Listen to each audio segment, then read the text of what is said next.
Welcome everyone to another Educators in VR event. My name is Laurel. I am the director and co-founder of Educators in VR. And today in our immersive education workshop here in Engage XR, we're going to be talking about adapting traditional pedagogy to VR. And we're going to have fun today. We're going to start out with a little bit of fire hose lecture.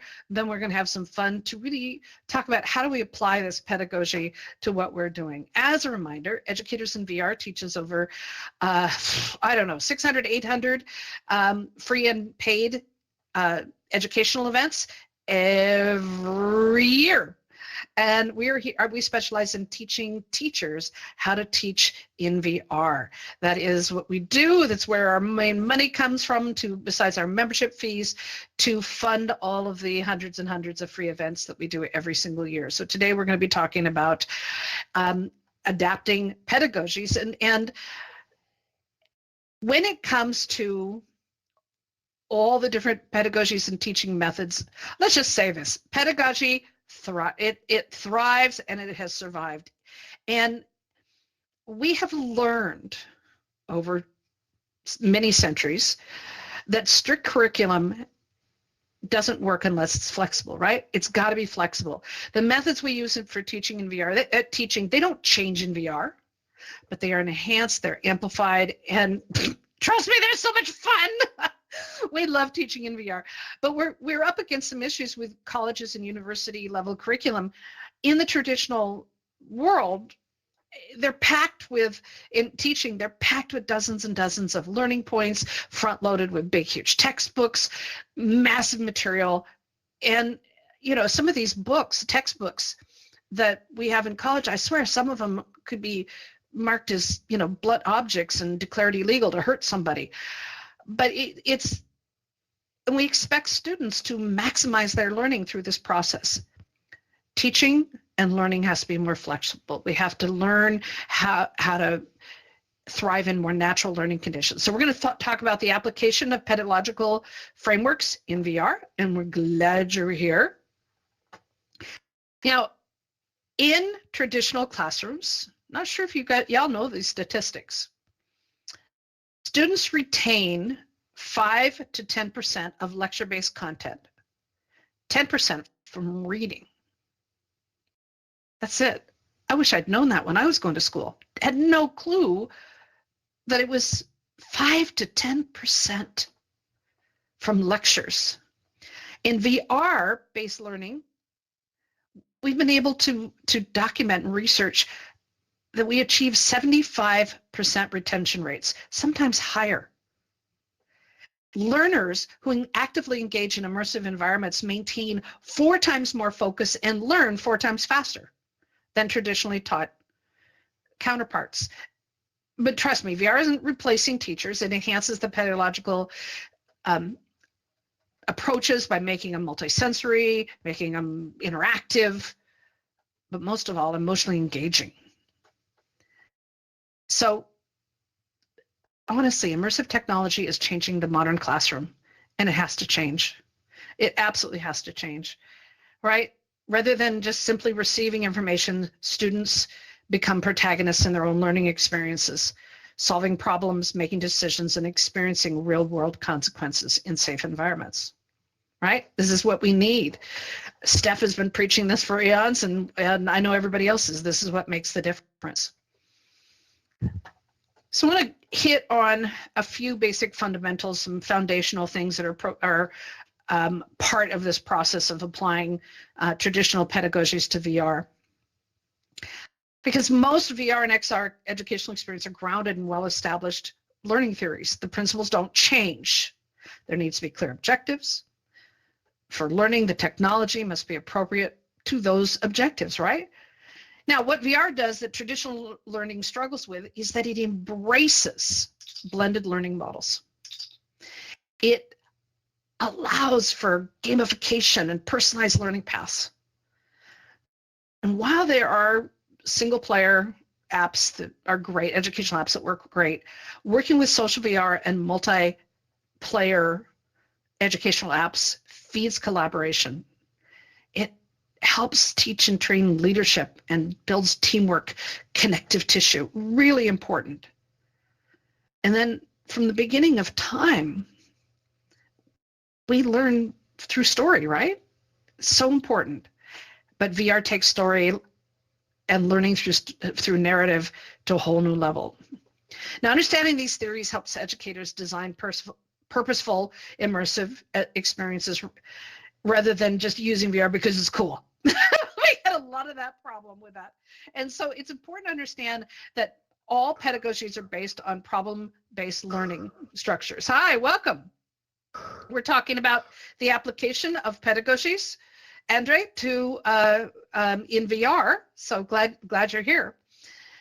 Now, when all the pedagogies have problem-based learning and then inquiry-based learning, and with problem-based learning, it's really important that students have immediate feedback, they have iterative practice, et cetera, et cetera. And in VR, when we compare it to the real world, in the real world, students read case studies, they discuss solutions in classrooms, and they play with things and models and things can be brought into the classroom, but it's pretty static. In VR, students are placed inside a realistic problem scenario, and they have to actively solve it, which gives immediate feedback. It allows for an iterative practice. You screw it up, you can keep coming. Hey, George, you can keep coming back over and over and over again in order to practice these things. VR allows for multi-angle exploration. You get to examine perspectives in 3D space, thus from a variety of different perspectives. And the problems mirror the real world completely. So if you want to teach something as simple as restaurant management, you take them into a restaurant. Well, that's really hard to take 30, 40 students into a busy restaurant. In VR, they can learn all those things and come back over and over and over again, and a living, thriving restaurant isn't disturbed. So that's so important, is that the students have a chance to play around with us and experiment. Now, inquiry-based learning is the next fundamental when we're examining all these pedagogies. And this again comes right back into VR. In traditions, students conduct research projects, often limited by access to resources. I actually, years ago when I was teaching at college, a student was having trouble finding some information, and the internet was around, and it wasn't as robust as it is today, but it was around. And I said, well, why don't you just, they said, well, I can't find it on the internet. I said, go to the library. Library? Why would there's nothing at a library. I'm like, oh, jeez. Yes, there is. And he came back and said, oh my God, there's a library here on campus, and it's so cool. Most students aren't even aware of the resources that are available to them. It's crazy. But in VR, students can conduct virtual experiments. They can play around with simulated environments, gather data from a variety of contexts, again, previously inaccessible. They actually can do things they can't do in a campus or a school. How many people can flood a city right in a campus? Kind of hard to do that. Well, we're going to have fun with that. So think about,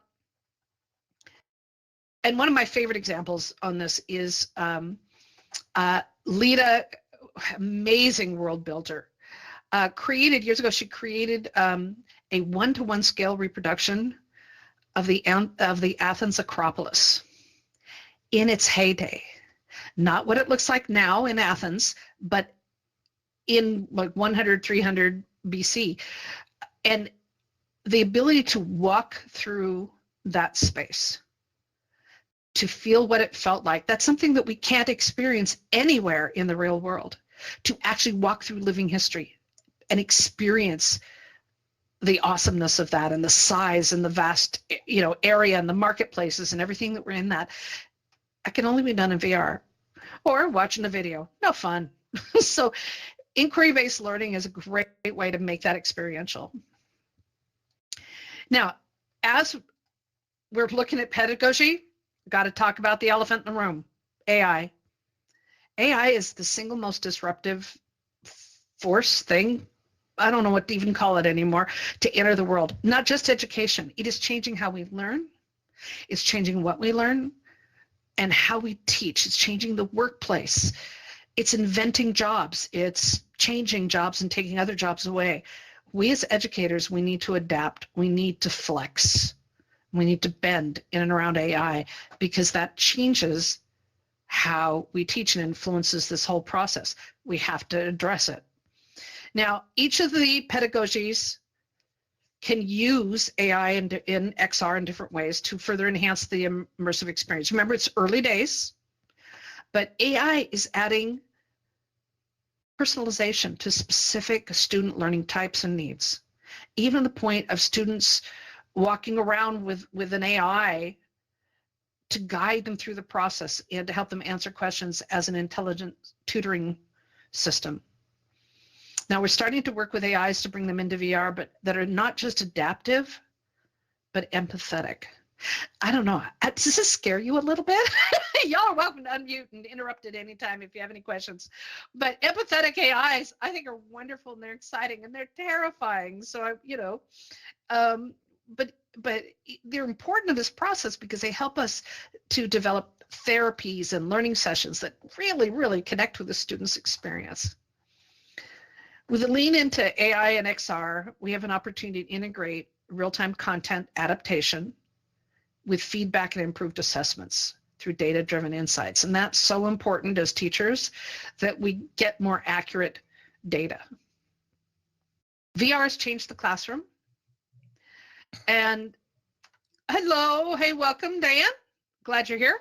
We're talking about traditional pedagogies applied to VR. So VR has changed the classroom. It has broke the traditional walls.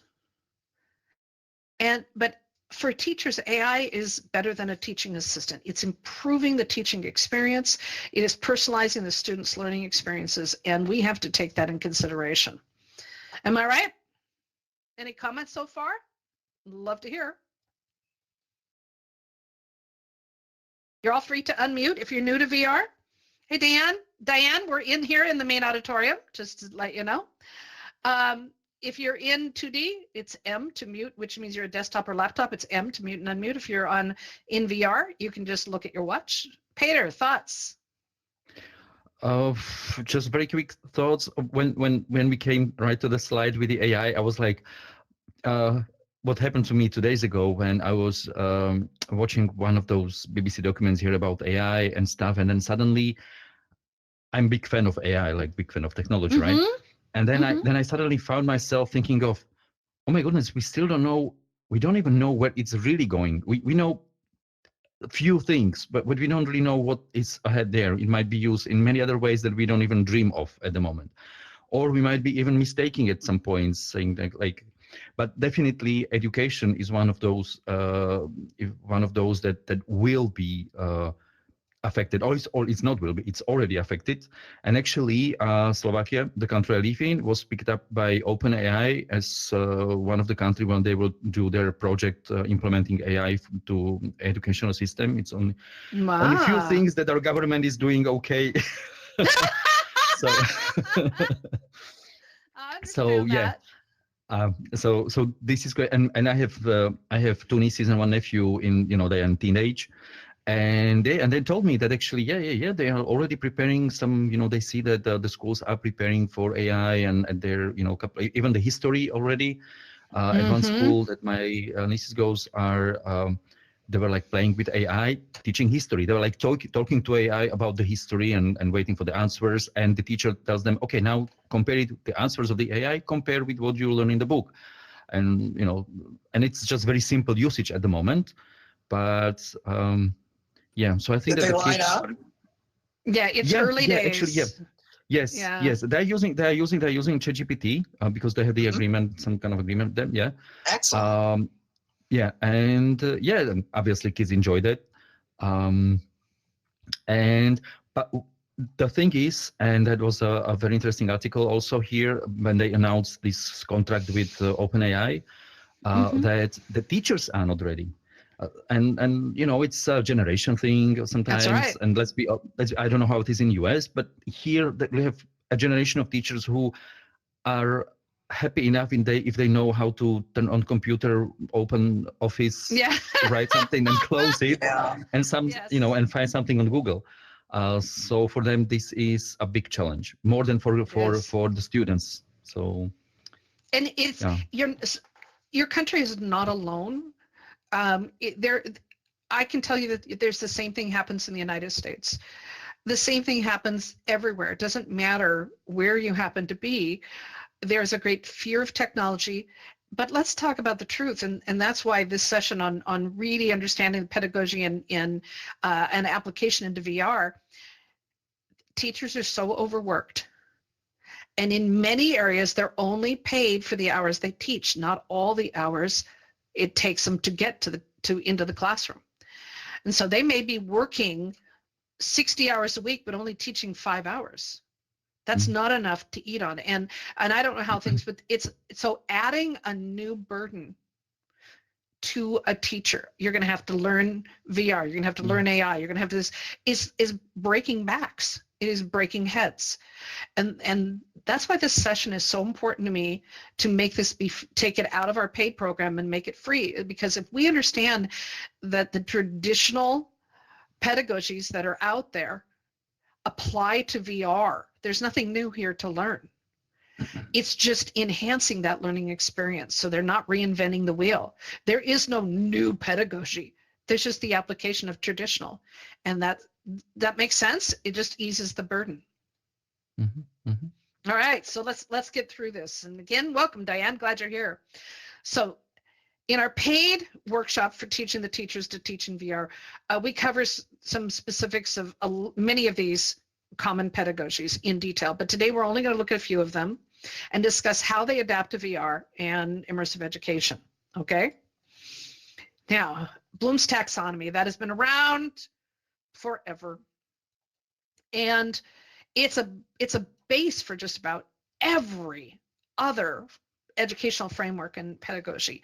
It provides a hierarchy of cognitive skills, like the hierarchy of needs. And the names of the words of these categories have shifted over the years, but these are the core ones that I love. Remember, understand, apply, analyze, evaluate what you just analyzed, and then create and cycle around and around in a circle, or build us up in the pyramid. Now, this is really important because VR and XR can systematically scaffold students through these progressively complex layers. For example, a medical student might first remember anatomical structures, that's low level on Bloom's taxonomy, and then apply the procedures on virtual patients, which means they get to actually work on it, make it happen. They can dive right in and put into practice what they've learned on virtual patients. Nobody's hurt in the process, but then they can analyze the complications, the reactions, their process, everything else, and then move on to, evaluate that process and then recreate and start the cycle all over again. So when the progression like this moves beyond just memorization towards clinical decision making, the students' reactions, the student's memory, their retention, etc., is enhanced, and by adding the visual storytelling and the kinesthetic muscle memory to the learning process, because you're moving, you're not sitting and learning, makes a huge difference in it. Situated learning theory, been around for quite a while. This is probably one of the best pedagogies that is ideal for VR, because it makes the learning process inseparable from context. It thrives on real life learning experiences. The more real and applicable to the student's life and to their experiences, the faster, easier, and better the skill development and the application. So this is, anyone familiar with these? At Bloom's taxonomy is almost everyone, but I'm not sure if you have heard about these. Experiential learning theory is a foundational framework ideal for XR experiences, because it's grounded in the principle that people learn by doing, just like the last one, rather than hearing about it, reading about it, or watching. The model has 3 critical features to it. Framing, which is helping the students understand why immersive learning is the instructional solution to their problems. Activation, which is the active engagement in the interaction. with real world experiences. And then the reflection part of it is where students synthesize that experience and extract meaning from it. They learn by doing, and they develop that cognitive understanding of the principles. And it's just, hey, Jason, come on and join us.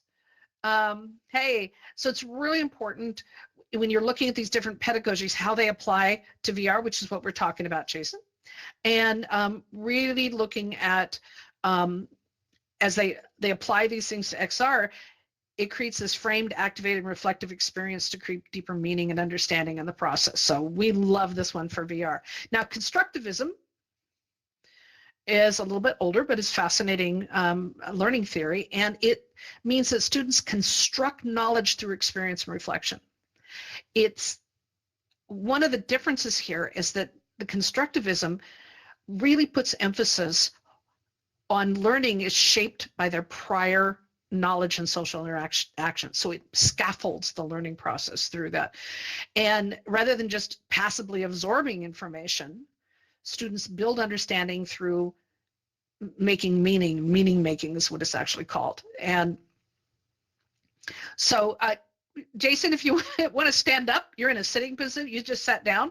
No, I'm not telling you to physically stand up. You can sit down physically, but if you open up your menu, if you look down your controllers, there's a stand and sit button, so it'll make you look like you're standing even though you're physically sitting.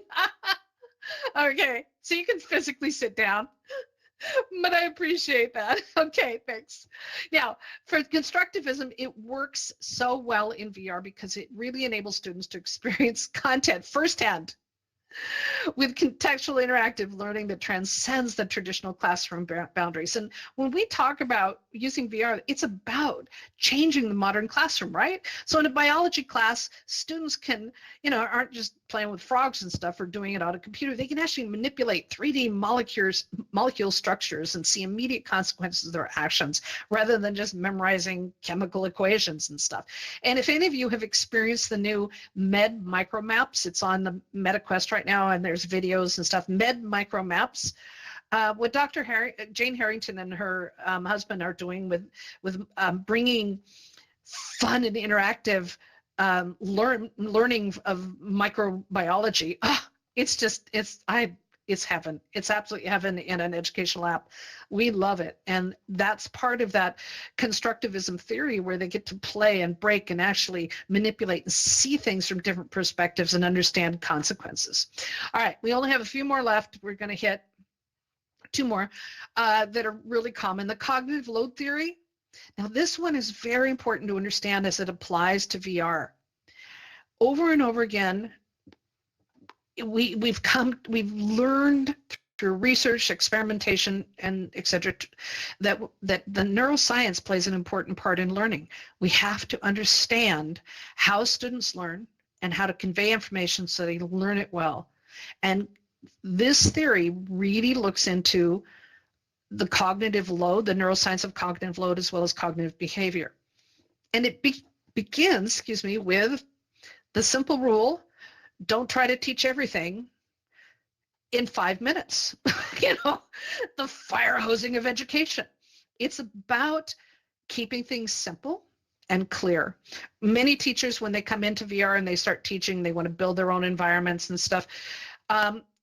They say, oh, I can put a sign over here, and I could put an elephant over here and a dinosaur over here, and let's put birds flying through here, and let's add the sound of waves crashing. And we call those worlds kitchen sink worlds.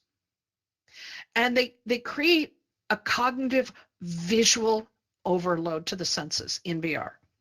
You can clown up a whole, it's what we used to call it, classroom with posters and signs and all pictures and everything. And students will actually blank out part of it. They'll get numb to it. It's kind of like ad blindness. They'll just quit looking at it. But when they walk into VR and they walk into something that's overloaded, that's a problem. So VR is about iteration and curating, really presenting a visual hierarchy and signposting information to not split attention, not split focus, to really stay on track. And it helps improve the learning process to be more meaningful and more focused. It also has teachers teaching in a more progressive form so that the learning happens as they build the skills and the lessons and improve with time. So it's one of my favorite pedagogies. I really, really love it, where it's taking the brain into consideration to teach students to be adaptable and flexible, but not overloaded. Oops, sorry. I had a teacher who, I had 3 quarters with this teacher who thought it was a good idea for whatever reason, maybe it was the only textbook that we had to work with a textbook that weighed about 20 pounds. And this is before all the ebooks and all the digitization and stuff. And students would look at this textbook and think they had to spend the next 3 months with this thing. And then they were hitting with we had films, we had this, we had that, and there was no time to breathe. Understanding the cognitive load and how students absorb information, we have to take that into consideration. And we also have to take into consideration the multimodal methodology of how people learn. Firehousing, like I'm doing right now, is hard, tough. But I know y'all are tough. All right, the last theory that we're going to hit before we're going to have some fun with this is a SAMR. SAMR's, I've heard it pronounced, the acronym pronounced a different way, but SAMR learning theory is not new, but it's fairly new. And it is based on 4 levels for substitution, augmentation, and modification, and redefinition. So the substitution is when technology replaces traditional tools, but there's no functional change. So this applies beautifully to VR. There's no fundamental change. So it's like using Excel instead of graph paper to lay out numbers and things, or taking online quizzes instead of paper tests. So VR applies directly into this. It's replacing textbook diagrams with static 3D models and experiences with videos and different things. The augmentation is where technology enhances the original task with some new features. And so that's, I guess, one of the simplest examples that I can give to this is there actually used to be word processing programs that didn't have spell check. We had to know how to spell, Steph remembers that. Yeah, anybody else remember that when word processors? Yeah, Diane knows. Yeah, we had to know how to spell. There was no red squiggly line under any of our words. So when that came out, it was like, yay! We got a helper. So augmentation is anything that adapts and helps us the process, supports the process. Again, in VR, you can learn about anatomy in a traditional way through books, through models, through videos and things, or you can actually have a real body in VR and take its organs out, or play around it, or watch it beating heart, or whatever, and really see it. It changes it. It modifies it to make it better. Which modification is important because it redesigns the task. Which I don't really have to explain because that makes sense. But redefinition is a little harder to understand. That's when technology enables entirely new tasks that were previously impossible. And that's what we're going to be doing right now. I want to show up on the screen. We're working to bring this world that we created in VR chat. No, sorry, Frame VR. So many platforms, so little time. In Frame VR, to working with a teacher who was teaching, is it monkey chaos or chaos monkey theory? Chaos monkey theory, which is, anyone know what that is?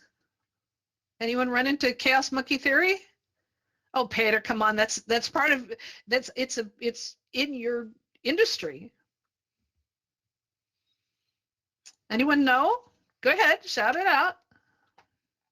Jason, do you know what it is? Oh, Jason, we can't hear you. Oh, you unmuted, but we didn't hear you. So you might want to check your mic. Yeah, but it wasn't just the mute thing. We couldn't hear your audio. Okay. You want to try again? No audio. Oh, sorry, Jason. Need to check that audio. Make sure you go into your settings and check your mic, because we want to hear what you have to say. All right, chaos monkey theory is something we all know. We were kind of talking about it earlier. It's where one thing goes wrong, which then another thing goes wrong. It's a domino effect. It's when the things that you don't count on happen. So if you release a monkey in, say, a workplace, what kind of trouble can they get into? A lot of trouble.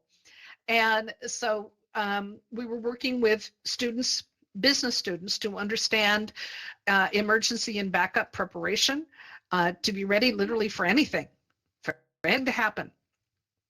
And we had a server catch fire. Not something happens on a day-to-day basis. And that's really important to be, again, not something we can do in the real world. It's something we can do in VR to make it safe and repeat it over and over again. And that makes a huge difference in the learning process. So I'm really proud of the Chaos Monkey world that we created, and we'll be bringing that in here.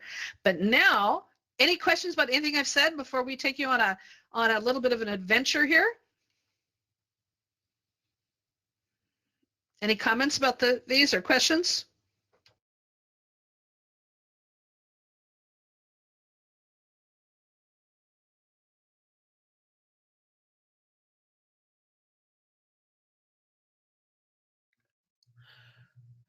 Lorelei, where did you say I could find that medical molecular? Med Micromaps is in the Oculus Quest store. It's in development, so you may have to have the developer features turned on, but you can look it up, Med Micromaps. Don't we have it in the Discord as well? Yeah, it's also listed in our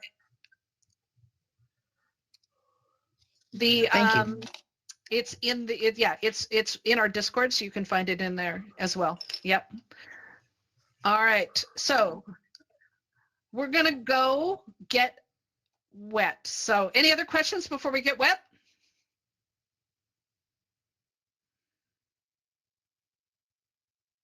Okay, the screen's gonna go black, and then we'll go blank too, same thing. And we're gonna be in a new place.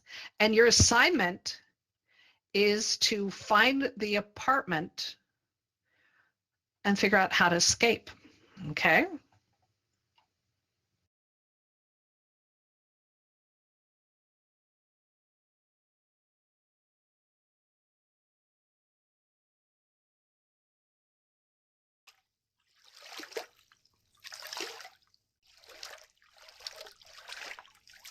Okay, so wander around and find the apartment and see if you can escape out of the apartment, because the water's rising. Go find the apartment, and as you're going, think about what you're learning, how you're learning, and maybe which pedagogy applies. But go wander around, see if you can find the apartment, and how do you escape from the apartment, and then we'll meet you outside. The floating sofas How are do you new, escape? right? Yeah.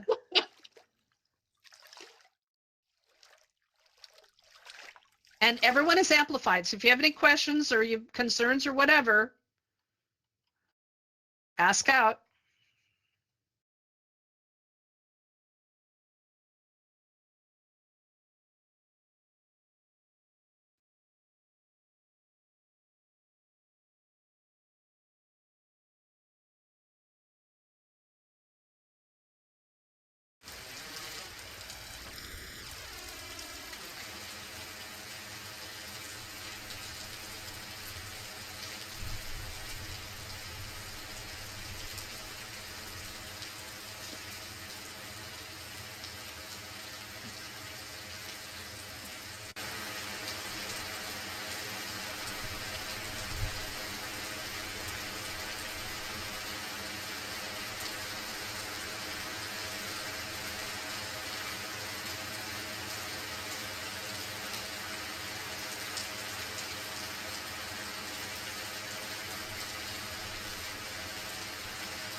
Jason, did you figure out how to escape the apartment?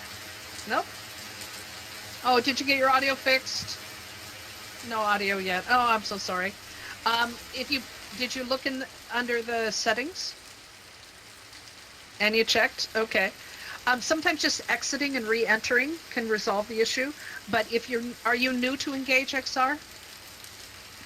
Okay, you have to give permission for your microphone to be accessed, and that might be the issue.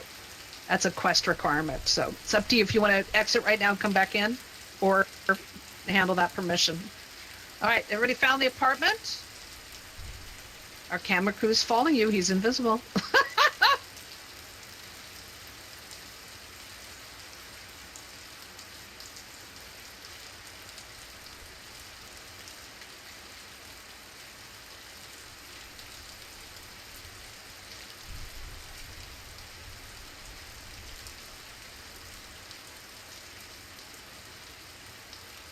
Steph found her way out of the apartment.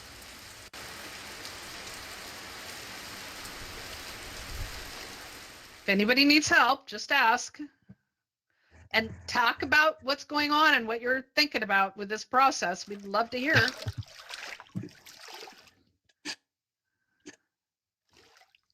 You're almost there. Out here. Out through the window. Feel free to help each other. Do you see me? Come on out. And if you're on a, There you go. there you go. So say if you know how to, it's going to Yay. explain how to teleport. All right, good job. All right, George, you should know how to get in and out of this one. You've been in Yeah. here enough. Well, And no, Peter you've has only to. taken us here. You've only taken us here once that I remember. The floating sofas were new, right? Yeah. So Wasn't now here that before. you've got out, I always wind jump up in at the the boat. wrong window. So Diane, jump in the boat. The boat's here to rescue you. So jump in the boat. Hey, Andre, good job. Jump in the boat. And now the boat's going to go around. Boat's moving too fast, Lance. Anyway. Oh, ride the boat. Be rescued. Yay.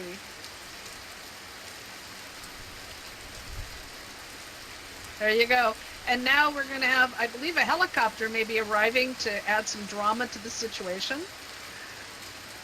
No helicopter.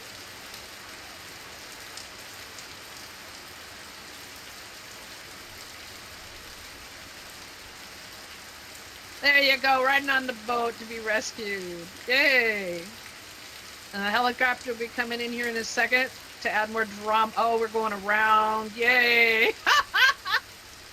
All right, so there's the helicopters come to rescue us. Whoa. All right. Now, what are your thoughts about this? All right, Diane. Well done. Oh, don't run us over with a helicopter. You can stick it up in the air, Lance. There it goes. Okay. Or you can get on and ride the helicopter. I want to hear from you all. What is the learning experience here? What are your thoughts?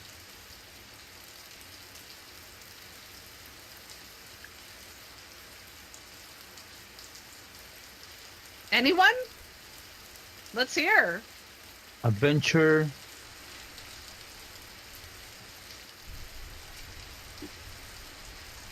Role playing in order to learn the Role-playing, yeah. actual. Absolutely. Role I'm playing. up in the helicopter during certain situations. All right, you can bring down the helicopter, just don't land on me. There you go. All right, so what are thoughts? Diane, what do you think about this? You can unmute. Look at your wrist like you're looking at your watch, and you can unmute. We'd love to hear your thoughts on this. Diane, you're muted, Diane. There you Okay, go. sorry about that. I was having That's issues. all right. Yeah, That's okay. I'm not sure what it is we're supposed to be learning from this, except how to use the VR handsets. Okay. What about the experience? I mean, so That's what we're kinda doing cool. is, yeah, we're okay. Give it We're the talking classroom. about, pardon, Steph? This is the classroom. You supply what gets taught. I mean, in this particular scenario, what are we supposed to be learning? Or are we Yeah. supposed to be learning anything here? Well, it's an example of learning methodologies. And so what would you be learning in here? The chambers of the What- heart. Okay. Okay, that would work. Is the heart still pumping? But this is an example of bringing a real world experience into the classroom. This is an experience that cannot be duplicated within a classroom very well without a lot of imagination. And it's teaching a variety of different things. Like, Steph, what are some of the things that the specific topics that would be taught here? Well, what not to do in an emergency would be the first one, I think. Okay, you're a little bit muffled, so it's hard to hear you. Sorry about that. There.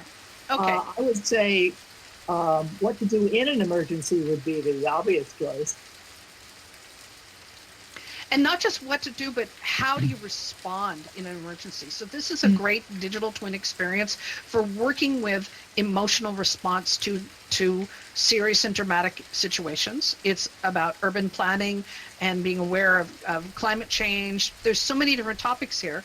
So it's about the experience. And with the different pedagogical frameworks that we talked about, we're putting this into action, so that there is that problem solving that can come in here. You had to figure out, how do you get out of the building, and how do you problem solve that challenge? How do you have that active engagement in the iteration process? And what can you learn from those experiences, and how do you analyze what you just went through compared to talking about the same experience and getting the same feedback? Does that help, Diane?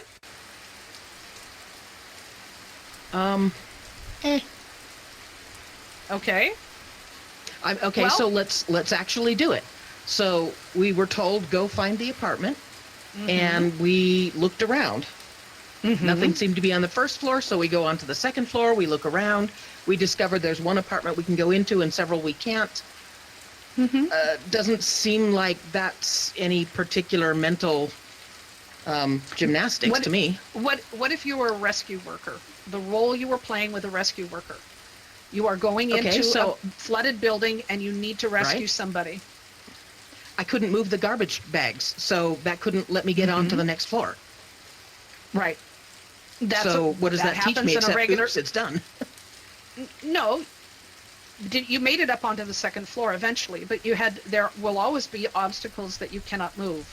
And so you have to find another way and another way and another way. So it's teaching persistence Okay. and problem solving. And then trying to get out, getting into the apartment. Again, finding is the persistence, and problem solving the process. You can't pick them up, you can't move them. Therefore, what do? You climb over, what can you do? There will always be some obstacle to overcome. And so it's, this is not a full digital simulation, training simulation. This is an example. And then what else? Well, actually, I've been here twice before, I think, probably twice. And for me, the floating sofa and the garbage were a new thing. And so I was going to the first direction. I knew where the apartment is, but finally, I realized that, okay, the thing that I learned before, it's not actually working now. So it was like looking for another way to find another way to get to the apartment, because the old way did not work for me, which may happen in real life, right? It's like, Yeah. you want to leave to leave the building, and the classic way that you are used to might be locked or whatever. So Exactly. So what are those options? I was many years ago. I was in Florida when at a time, and it's still happening, when police departments and fire departments, especially fire departments, emergency rescue, etc., were replaced from locals to a big company that brought in people from out of state. And I was talking to some older people who were very upset about this change in the government, that they now were going to have, because they knew these older people had the rescue teams, the fire department, and aid workers, things were coming in on a regular basis. They knew them by first name. That's how regular that they were coming into their retirement area.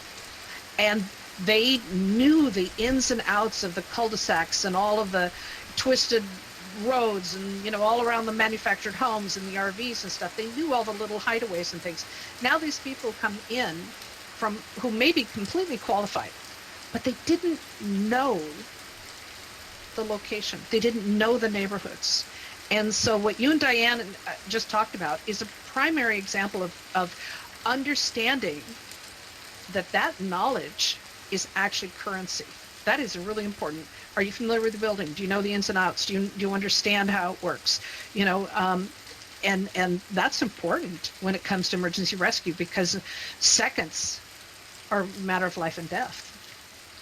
So excellent point. Excellent point. Does that help, I see Diane? how we could have learned a lot more if we had had someone there with us. What do you do when you can't move the garbage cans? Now here's the next technique to do that. What are other ways out of the room? Now here's the window. Right. And bringing you in here was about you figuring these things out and coming up with your own imagination. Every time we come into one of these places, people come up with new scenarios, and you brought up a new one. Thank you. We want to make sure that people can figure these things out for themselves, because that's part of what the joy of VR, because the students are figuring it out. All right, we're gonna head to one more place, and this is where I want to have you unleash. We're going to run a little bit over time. I hope not, but I want you to unleash your imagination, and this one will be more directed. All right, so we're going to head to a very empty blue sky. So hold on to your virtual buns.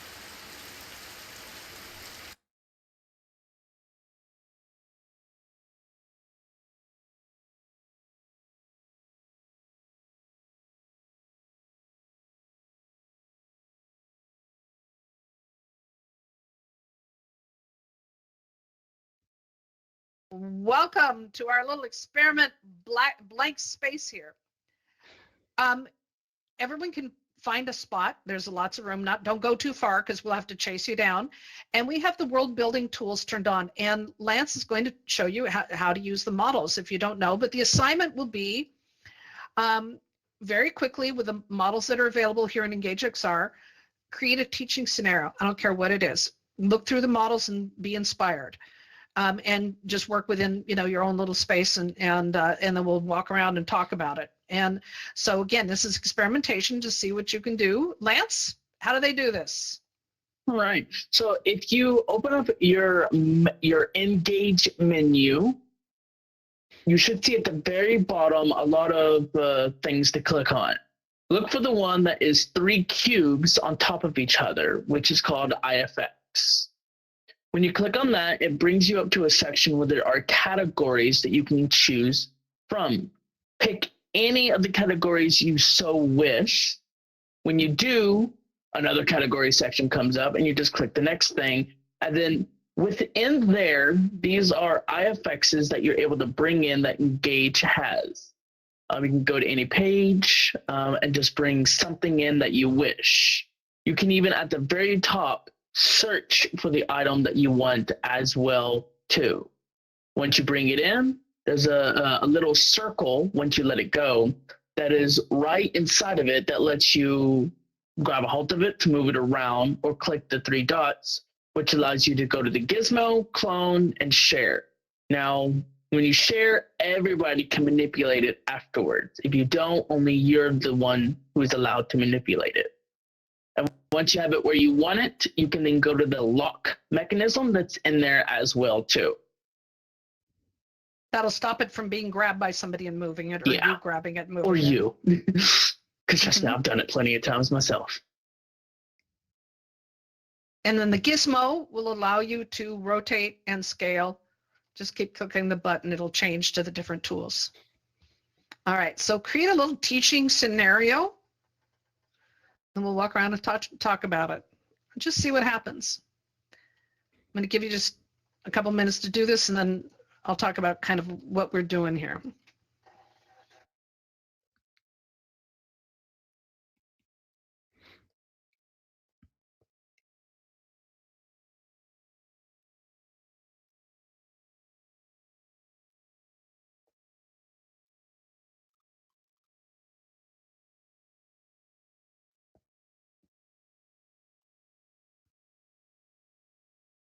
One of the techniques that we educators in VR teaches when we are teaching teachers how to teach in VR is a concept that I call legacy training, legacy teaching. And one of the issues that we have is many teachers feel like they cannot teach in VR unless they create the environment, they create the classroom, they build things, they have to learn Unity. And as we mentioned earlier, that is a cognitive load on a teacher. So what we do is the teacher has the students build. And you're seeing here in Engage how easy this is to use the native tools that are right here in Engage. You can put up walls, you can put up posters, you can put up many different things, as well as the models and things. You can name parts, pieces. You can have the students name things. I see that Diane's using the sticky notes. And you can have them set up the scenarios as their homework projects or whatever. But more importantly, as a legacy, one of the characteristics of a legacy project is you tell them that they're doing this for their grade, but also for future students. The future students will come in and have existing models, environments, whatever set up, and they will build upon those, and the next group of students and the next group of students. And what happens is the learning changes because now they're not doing it for themselves, they're doing it for someone else. They're now building skills upon skills. They are building, they're becoming leaders, they're becoming teachers in and of themselves. And we found that throughout history, when you turn a student into a teacher, my little motto is you teach best what you most need to learn. It comes right in there. All right, I'm gonna give you one more minute and then we're gonna walk around and take a quick look at what you've done. Love the diversity.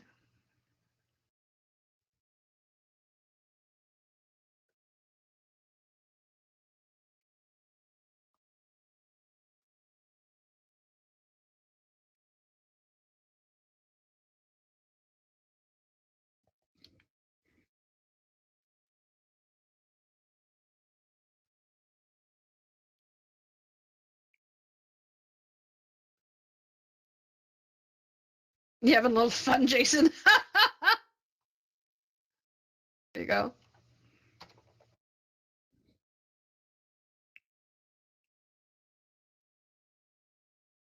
All right. Jason, did you get your mic working yet? Is it working now? Yay, it is. Now we can hear you. All right. We're gonna Oh, have good. You I switched from my PC. Okay. Oh, okay. So let's have you start. What do you work at? What is this? Well, I was thinking about. Okay, so in my profession, I work for a university in Japan, and I have to teach students English that they use when they study abroad. So I was just thinking about. I was trying to do something quick, thinking about having to do something through passport or an immigration. So a dude standing at a table, but I mean, it wasn't. It's kind of it's kind of difficult trying to figure out how to make things bigger and smaller at the moment. So that was about it. Well, yeah, you use the gizmo to do that. That's fine. But here's something even more simple. You can teach. This is over. This is under. Oh, nice. Beside or next to. So there's and you have that ability to teach some basic prepositions that as simple as that. It doesn't have to be complicated. That's true. Yeah, that's cool. Yeah, but creating scenarios for language learning, perfection. We love that. We've done that. Love that. Well done. Good job, everyone. Yay. Good job. Hey. Jason, yay. We finally hear you too. Right. Beautiful. Well done. All right, Diane, let's see what you've done. Is it Diane or Deanne? You're muted again. Let you know. Sorry, Diane. Diane, okay. I actually use these in my anatomy classes. I had to make them up because they have the guy with the muscles, but they don't have the things to label them with. So And the students can just come up and grab the labels and stick them on whatever. Oh, wonderful. No, those are wonderful. And look at that heart. Fabulous. Now, this is more fun than doing it on a dummy in the classroom. Yeah. Because you can make the heart bigger or smaller, and you know, and you can even walk inside. I don't know, is that the heart that has the inside? Let me see here. Yeah, it does. Possibly, it has but some inside parts to it, and that's part of the magic. When I'm teaching teachers about teaching VR, I say this all the time.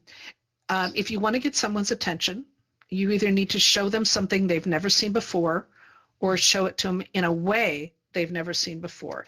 And VR fulfills that bill of never seen before. Walking inside of a giant heart while the blood moves through it.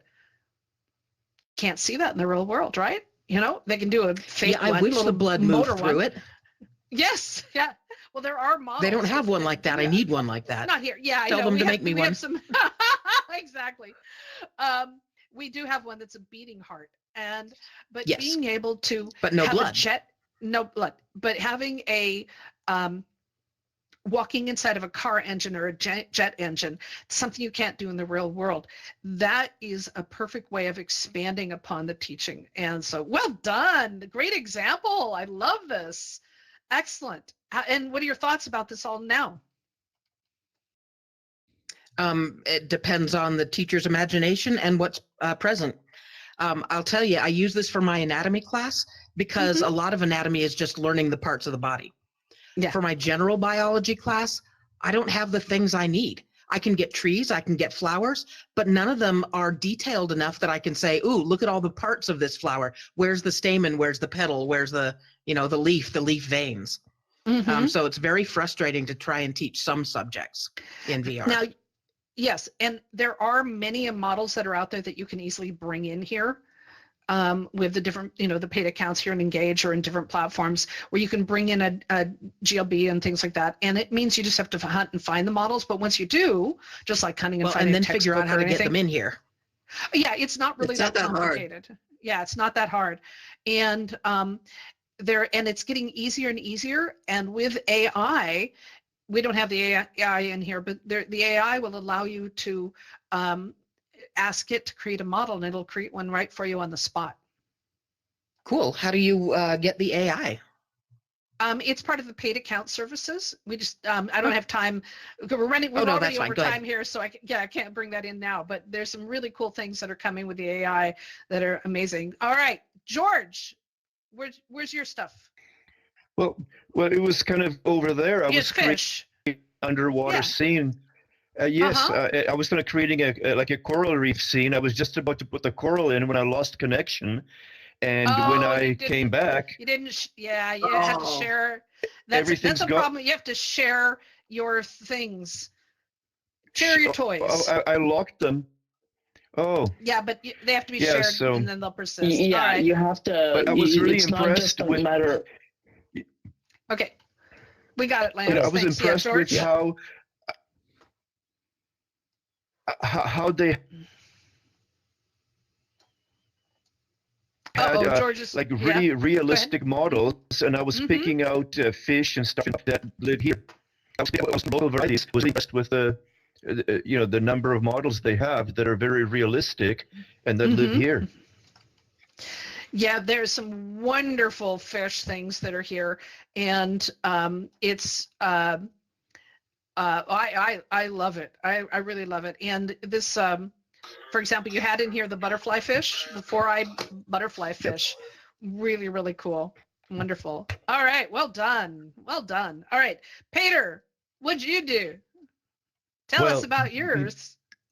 The upcoming event of it's related to there is a even at least here at the high school you have the basic astronomy as part of usually of the physics. So we can definitely use VR for teaching physics, astronomy, all those things we already saw.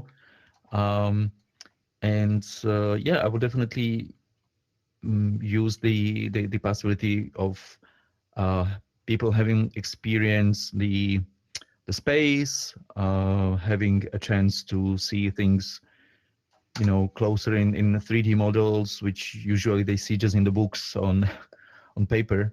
And that's a huge difference to, like, if you have a chance to play and walk around and you feel almost like in one of those museums or those institutions that can, let you in and play a little bit with stuff that only astronauts can play usually. Nice. I see that as one of the greatest advantage. And I'm not sure which environment was that we flew on in the space on the planet. Oh yeah, on our red planet. Yeah. Yeah, and that's red planet. Yeah, and that's one of the most amazing. I think that it's not even for, like, not the kids who will enjoy it. I mean, we saw that all the adults were going crazy and flying around, and that's we love flying. We love the flying business. Yeah. And besides learning, I think that's Diana was saying, like, what else can we learn besides using the headset? It's still, there are plenty of things to use to learn, even using the headset. Sometimes you are in a new environment, you don't know how to sit there and stuff. And meanwhile, you can, learn things which are really important for the students. So oops. Yeah, I'm trying to get a picture of y'all. I'm jumping around. No, well done, everyone. I mean, really well done. And again, I want to emphasize that this idea of legacy. So for Diane, instead of you going finding the heart, make a student assignment to go find a heart and bring it in, and have the students bring in different ones, or have a team actually develop a heart, find the, there's free models and things, and put on the signs and accessorize and build those out till eventually you have the whole body built. Over time. There's as they learn. Yeah. So that's part of that legacy. And have you done something like that before? Had the students actually build a model of a heart or another body part? No, it takes too long just to get the students used to the headset and how to use the handsets and how to use the sticky notes and stuff. That takes up way too much of my class time already. If I made them go out and do this stuff on their own, yeah, that's just. No, I was thinking more of like having them do a paper mache model or something like that as homework. Yeah, we have our onboarding training. When we teach teachers, we have it down to less than 5 minutes to teach them to move and things, and we make it really fun and a part of the process. But that's what we teach when we're teaching teachers how to teach in VR, is how do you minimize those the onboarding process and the introductory process, so you can focus on the magic and not on the bells and whistles. I'd love to do that. Cool. Yay. Love to have you be a part of it. All right, any last questions, as we've been talking about pedagogy which is basically teaching techniques and frameworks. Hopefully you had some fun. Any thoughts, questions, opinions? And Andre, we haven't heard from you. Did you build a world, Andre? I looked around, I didn't see you, and then you're muted right now, so I can't hear you if you're speaking. You can look at your, you can open up your menu, Andre, or and unmute to be heard. No. Okay. All right. We're just checking. Any questions or comments? This has been an Educators in VR event. My name is Laurel Van Voss, and I am the director and co-founder of Educators in VR. I'm so glad you were here every Tuesday, 1 hour earlier than now. We do this here in Engage XR, and every Wednesday we do this at later on in the day, and we cover all types of topics associated with immersive education and emerging technologies, and helping teachers learn how to teach in VR. All right, thank you, everyone. Okay, we can end.